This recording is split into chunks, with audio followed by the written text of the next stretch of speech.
için Şarkı Türkistan'ın ismiyle oynaysan? Ne için Şarkı Türkistan'ın bayrağı bilen devlet gribiyle oynaysan?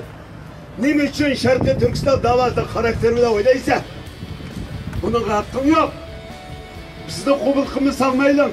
Handa teşkilat kursa kursa, bu 5 asasi nokta üstüne kursa. Şarkı Türkistan'ın ismini tekiştiriş kılmaydı. Şarkı Türkistan'ın yani 1.836.000 kilometre toprakla şey, her şeyden davasında kıldık. Uygunluğun davası. Kime dava? Bak Allah'ın sılgıtı Allah. Bak kosa vakti hikaye etmezsen, üzerine kusurakanı bilmeyin. Adı bu şey toğu ikinde parmak nimet koyup, ağabeyince kurak çıkıp, bugün Şarkı Türkistan davasına kırıs pişirdi atada. Bunu yol koysak olmaydı.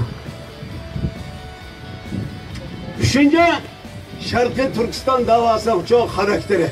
Karakteri Xitay'ını koğular çıkarıp devlet kuruş.